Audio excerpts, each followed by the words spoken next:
प्रवक्ता है आम आदमी पार्टी के और नेहा धवन वरिष्ठ प्रवक्ता बीजेपी। आप दोनों का बहुत बहुत स्वागत है। सबसे पहले मैं नेहा आपसे जानना चाहूंगा, चूंकि 27 सालों के बाद कहते हैं ना कि अंगना में फूल खिले हैं, तो जो दिल्ली नुमा जो अंगना है उसमें कमल खिल गया है 27 सालों के बाद। मैं चाहूंगा कि आप अपनी प्रतिक्रिया दें इस पर।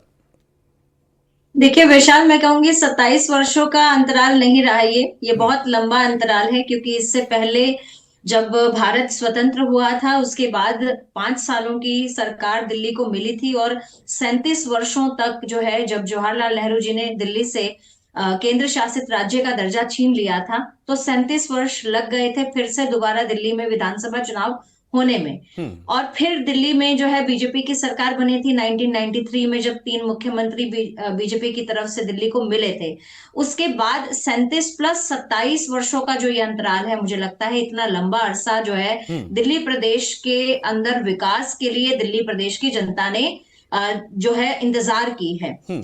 जब कांग्रेस की सरकार आई थी, शीला दीक्षित जी का समय था, उस समय थोड़ा बहुत जो है इंफ्रास्ट्रक्चर को लेकर दिल्ली में काम हुआ, उससे हम डिनाई नहीं करते हैं, लेकिन उससे ज्यादा जो है वो भ्रष्टाचार से लिप्त कांग्रेस की सरकार जो है मानी गई। और महंगाई की दर चरम सीमा पर थी। केंद्र हम्म। में भी कांग्रेस की सरकार थी, मनमोहन सिंह जी का नहीं, अभी कार्यकाल अभी चल रहा अभी जो था। अभी जो ये जीत और मिली है आपको, ये जीत आम आदमी पार्टी के विरोध में ये जीत मिली है। कांग्रेस तो इस बार भी एक भी सीट नहीं ले पाई, पिछली चुनाव भी उसकी एक भी सीट नहीं थे।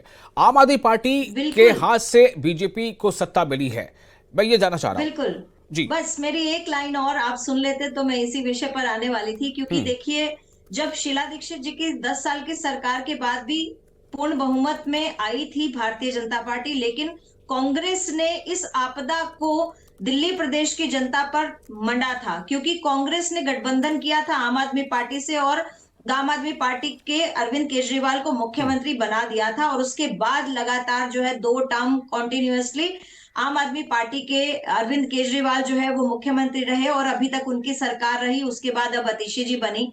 ये आपदा को लाने वाले कांग्रेस ही थे। दिल्ली प्रदेश की जनता इस बात को जानती थी, इसलिए उनको जीरो पर लाकर खड़ा कर दिया। जी। देखिए, आम आदमी पार्टी के कार्यकाल को हम पूरे इतिहास में, राजनीतिक इतिहास में एक शर्मनाक इतिहास के रूप में देखेंगे। और हम्म। ये हमेशा चर्चा का विषय रहेगा कि किस तरह से आप जनता को बेवकूफ बनाने का सोचते हैं, हम्म। जनता को आप नासमझ समझते हैं। चलिए, ये थोड़ा सा मानते आपको हैं रोकना कि चाहूंगा जनता मैं यहाँ पर। नेहा जी, चूंकि इस वक्त जो तस्वीरें हम दिखा रहे हैं, एक बार दिखा दें कि बीजेपी का जो दफ्तर है दिल्ली में, उस दफ्तर में देखिए किस तरह से वहां पर बीजेपी के समर्थकों की, बीजेपी के कार्यकर्ताओं की भीड़ उमड़ पड़ी है। वहां तैयारियां चल रही हैं, चूंकि कुछ देर के बाद वहां पर जेपी नड्डा जो भाजपा के राष्ट्रीय अध्यक्ष वो पहुंचने वाले हैं, और प्रधानमंत्री भी वहां पहुंचेंगे। तो इसको लेकर के इस वक्त आप सीधी तस्वीरें देख रहे हैं दिल्ली मुख्यालय से, दिल्ली भाजपा मुख्यालय से, और वहां पर काफ़ी वहां पर भीड़ भाड़ भी है, आप देख सकते हैं। तो ये जो है तस्वीरें आप देखिए, काफ़ी बड़ी संख्या में वहां पर कार्यकर्ता पहुंच चुके हैं। और जाहिर है कि वहां पर समर्थकों से जब बात करते हैं किसी भी राज्य के चुनाव में जीत के बाद, तो आप देखिए जेपी नड्डा यहाँ पहुंच चुके हैं।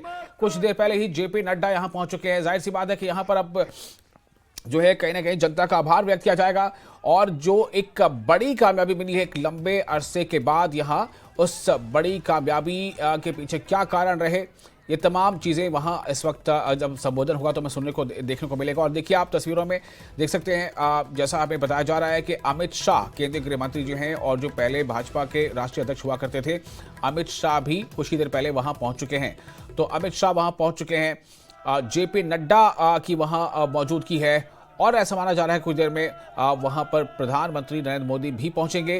तो ये देखिए तस्वीरें, और किस तरह वहां पर लगातार तैयारियां हैं, इस को वहां पर संबोधन किया जाना है वहां पर, और अमित शाह वहां मौजूद हैं, और जो भाजपा के दिल्ली प्रदेश अध्यक्ष हैं उनको उन्होंने पट्टा पहना कर उसका स्वागत भी किया है। तस्वीरें देखिए, काफ़ी बड़ी संख्या में लोग मौजूद हैं। सब इकट्ठा इस बात को लेकर हैं कि आज दरअसल जब प्रधानमंत्री वहां बात करेंगे, संबोधन करेंगे, और वहां जेपी नड्डा जब संबोधन करेंगे तो वहां क्या कुछ आज बोलेंगे, जैसा कि आमतौर से बोला जाता रहा है किसी भी राज्य के चुनाव की जीत के बाद यहाँ पर इकट्ठा होते हैं लोग, चूंकि बीजेपी का ये हेडक्वार्टर है, मुख्यालय है। तो ये आपको नज़ारा दिखा रहे हैं। साथ ही हम ये बता रहे हैं कि ये जो बड़ा चेंज आया है इस नतीजे में, इस पर हम रिएक्शन भी ले रहे हैं। हमारे साथ मौजूद हैं दो खास मेहमान, विक्रमजीत पासी और नेहा धवन। विक्रमजीत जी, मैं आपके पास आना चाहता हूं, क्या कारण रहा आम आदमी पार्टी इस बार सत्ता में वापसी क्यों नहीं कर पाई? आपको भी नमस्कार, मेरे को पैनलिस्ट और दर्शकों को नमस्कार। सबसे पहले तो बीजेपी वालों को मुबारकबाद है कि ये 27 साल बाद सत्ता में आए हैं। और दूसरी बात ये है कि आम आदमी पार्टी अकेली लड़ रही थी और मुकाबले में थी भारतीय जनता पार्टी, उसकी सहयोग अंदरूनी करने वाली कांग्रेस, साथ में CBI, ED, EC, election commission, police, साम दाम दंडभेद, भारतीय जनता पार्टी का, भारतीय जनता पार्टी की अपार दौलत, तो काफी कुछ था। मैं तो नहीं चाहता था कि आज आरोप ये सब प्रत्यारोप। कुछ जो आपने गिनाया, ये सब कुछ तो अरे पिछले चुनाव में भी था। जो आप तो सुन तो लीजिए, पूरी बात तो सुन लीजिए। आपने देखा होगा कि पहले कोविड आया, उसके बाद लगातार भारतीय जनता पार्टी ने एलजी के माध्यम से, सीबीआई, ईडी के माध्यम से हमारी सरकार को काम करने से रोका। पर मैं नहीं चाहता था आज का दिन मैं ये आरोप प्रत्यारोप में जाऊं, पर चलो भारतीय जनता पार्टी वालों की एक आदत है तो मुझे भी जवाब देना पड़ता है। अब एक चीज देखिए, जनता सर्वोपरि है। जनता ने इनके हक में मैंडेट दिया, हम इसको स्वीकार करते हैं। केजरीवाल जी ने भी कहा हम सकारात्मक विपक्ष की भूमिका निभाएंगे, जनता ने हमारी जिम्मेवारी लगाई है जी कि आप विपक्ष की भूमिका निभाओ। बिल्कुल ठीक है, हम विपक्ष की भूमिका निभाएंगे, जनता के मुद्दों को उठाएंगे। और हम ये भी आस रखेंगे कि जो जो गारंटियां या संकल्प पत्र कह के भारतीय जनता पार्टी सत्ता में आई है, जिसमें इन्होंने सबसे पहले तो शुरू से कहते आ रहे हैं दिल्ली को पूर्ण राज्य का दर्जा, हो सकता है इस मार्च 2025 में ही दे देंगे।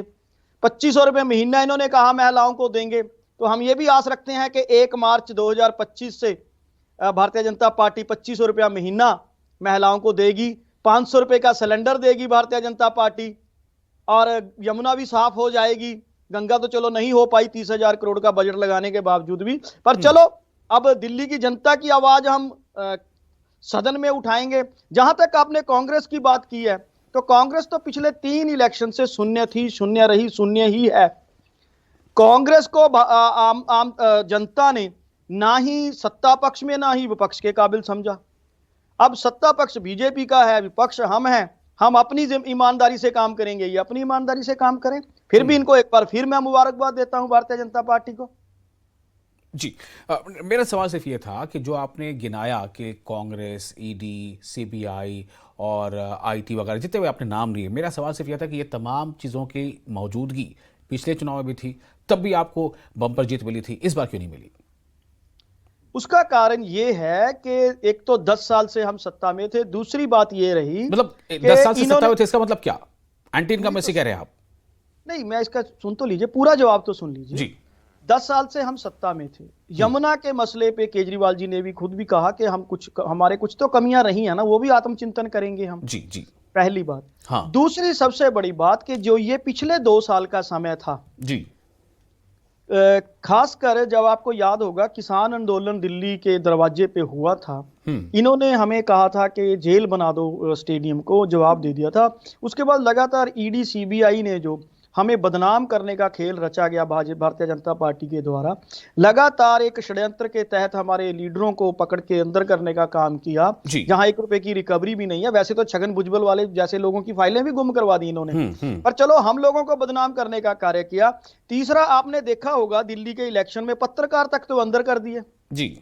लास्ट 2 दिन देखा झुग्गियों में कैसे इनके बंदे वो मशीनें लेके पहुंच गए थे, यही वोट डाल दो, सारे चैनल्स पे चली है।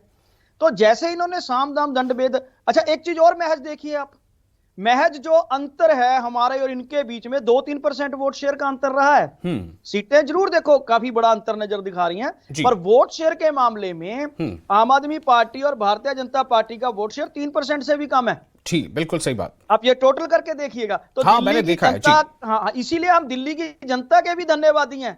उन्होंने हमें 43% वोट शेयर दिया है, और हम अपने कार्यकर्ताओं के भी धन्यवादी हैं जिन्होंने इतनी, मतलब भारतीय जनता पार्टी की गुंडागर्दी, धक्केशाही, लड़ाई झगड़े, उसके बावजूद वो डट के खड़े, ईमानदारी से उन्होंने हमारी पार्टी के लिए काम किया। तो आपके चैनल के माध्यम से एज ए प्रवक्ता आम आदमी पार्टी में अपने कार्यकर्ताओं का भी धन्यवाद करता हूं, मैं दिल्ली की जनता का भी धन्यवाद करता हूं। ठीक है, अब मैं जरा इस पर रिएक्शन ले लेता हूं। हमारे साथ चूंकि अब नेहा जी बनी हुई है। नेहा जी, एक बात सबसे पहले मैं आपका रिएक्शन चाहिए कि विक्रमजीत पासी कह रहे हैं, आम आदमी पार्टी प्रवक्ता, उनका कहना है कि आपके साथ कांग्रेस की मिली भगत थी, इस पर आपका रिएक्शन?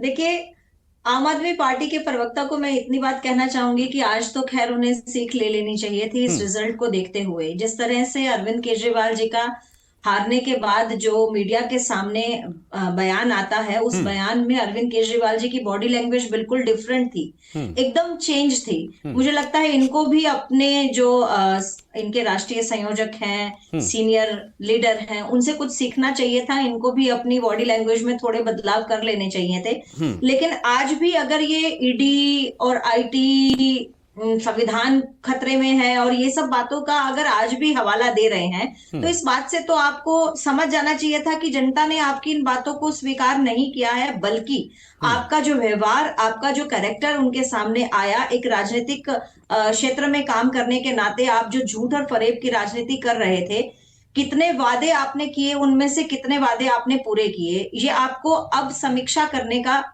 समय है। हम्म। और जहां तक बात है, आपने जितने भी मॉडल की बात की, चाहे वो शिक्षा मॉडल हो, स्वास्थ्य मॉडल हो, स्वच्छता मॉडल हो, हर मॉडल आपका फेल होता नजर आया। आप पंजाब से संबंध रखते हैं, आपकी बैकड्रॉप से पता चल रहा है उसमें पंजाबी लिखी है। अब आपको पंजाब की धरती का भी आपको थोड़ा सा ख्याल रखना चाहिए और रखना पड़ेगा, क्योंकि जिस तरह से पंजाब की जनता भी आपके इस झूठ के जो बातें थी उससे त्रस्त हो चुकी है। आपने कहा कि आप महिलाओं को वहां पर हर महीने 1500 रुपए देंगे, 1100 रुपए देंगे। आपने कितने रुपए दिए उनके अकाउंट में, थोड़ा ये भी चेक कर लीजिए। आपने कहा हम नशा खत्म करेंगे, कितना नशा खत्म हो चुका है। आपने कहा हम पलायन रोकेंगे, पंजाब के युवाओं का जो फॉरेन में हो अच्छा रहा है, अच्छा, आपने ठीक है कितना ठीक रोका है। है। मैं इस ये तरह ये की तो चीजों को चलिए, अब जनता आपको ने मैंडेट दे दिया तो क्लियर है कि कहीं ना कहीं जो है वो जनता बहुत ज्यादा संतुष्ट नहीं थी, और या फिर ये कि जनता को लगता था कि और ज्यादा कुछ मिलना चाहिए हमें, रियायत या सहूलत या जो सुविधाएं हैं, और इसलिए उन्होंने एक विकल्प चुना है। देखिए, मेरा एक सवाल छोटी सी यहाँ पर बात- ये है, मेरा सवाल यहाँ पर ये है, जी। जो अभी कह रहे हैं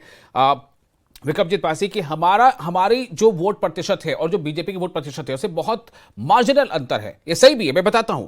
आम आदमी पार्टी को जो वोटिंग परसेंटेज है वो 43.56 यानी उसका हम आम भाषा में 43.5% कह सकते हैं। बीजेपी का वोट शेयर है 45.72, इसे आप 45 या 46 ही मान लीजिए, तो 3 से भी कम प्रतिशत का अंतर है। लेकिन आप देखिए कांग्रेस का जो वोट परसेंट है वो बढ़ा है, सीटें कांग्रेस को नहीं मिली लेकिन वोट परसेंट बढ़ गया, वो हुआ 6.36 जो पिछली बार 4 था। तो क्या विक्रमजीत पासी जी, आपके कहने के अनुसार क्या कांग्रेस अगर इनका प्रतिशत जोड़ दें आम आदमी पार्टी के वोट प्रतिशत के साथ, तो जो प्रतिशत वो काफी ज्यादा बढ़ जाता है, बीजेपी से ज्यादा हो जाता है, तो क्या कुछ नई जो है बात या कुछ नया नतीजा बदल सकता था? देखिए, मैं इस चीज में कोई इनकार नहीं करूंगा, मैं नकारात्मक नहीं मानूंगा इस चीज को। मेरा पर्सनल व्यू है, ये मेरा पर्सनल व्यू है कि अगर जैसे हरियाणा में भी कहीं कांग्रेस और आम आदमी पार्टी इकट्ठे होते तो the scene would have been totally different. तो इसमें तो होता ही है फर्क, क्योंकि कांग्रेस की मैं उसको हाशिए पे रखता हूं, क्योंकि उनकी पहले भी जमानतें जब्त हुई। मैंने पहले भी बताया 2020 का इलेक्शन था, 60 से ज्यादा कांग्रेस के कैंडिडेट्स की जमानत जब्त हुई। 15 में भी 60 से ज्यादा की जब्त हुई, इस बार भी ऐसा ही नजर आ रहा है। परंतु देखो, वोट शेयर अगर 2-3% का फर्क जहां पे हो तो आप इसको इग्नोर भी नहीं कर सकते इस बात को कि हाँ, उनका वोट परसेंट अगर 6.36% है, लेकिन कांग्रेस के अंदर आपसी विरोधाभास इतना है, इनडिसिप्लिन इतना है, और कांग्रेस का एतबार भी नहीं किया जा सकता। तो इसलिए इस चीज पे तो हमने सोचा ही नहीं दिल्ली इलेक्शन में, हम अलग से ही चल रहे थे। हाँ, दूसरी बात ये रही कि अगर तो क्या इससे कुछ सबक मिला है? मतलब ऐसा लगता है कि हाँ, कुछ सीखने वाला नतीजा है? देखिए, ये तो हर सीट के ऊपर हमारी पार्टी आत्मचिंतन करेगी, हर फिगर के ऊपर आत्मचिंतन करेगी, हर करना भी चाहिए। देखिए, इसमें तो कोई शक नहीं है कि हमसे 3%, 2.5% लोगों ने ज्यादा भारतीय जनता पार्टी को वोट दिया। अब उसमें अगर हाँ, लोकतांत्रिक तरीके से अगर ये सारा कुछ चुनाव हो तो हो सकता है ये सीन फिर डिफरेंट होता, फिर आम आदमी पार्टी लोकतांत्रिक तरीके से का मतलब क्या है?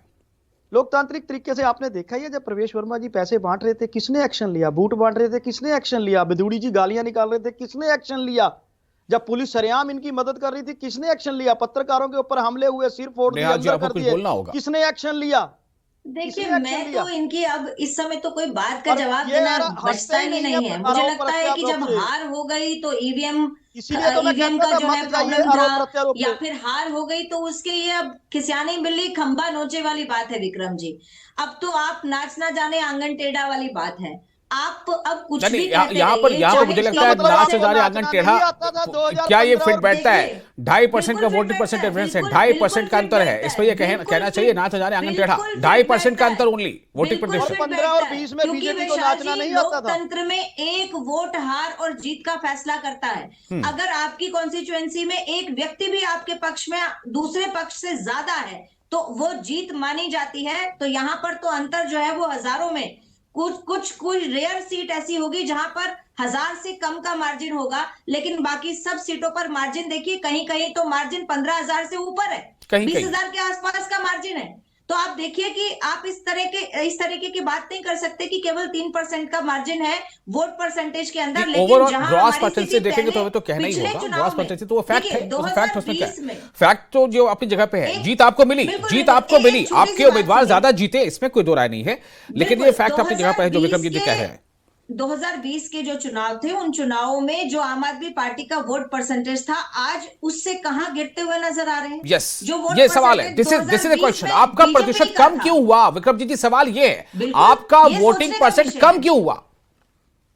इसमें देखिए एक एक सीट पे मैंने जैसे आपको पहले बताया हमारा 53% के करीब पहले वोट शेयर था, जो अब 43.56% पे आया।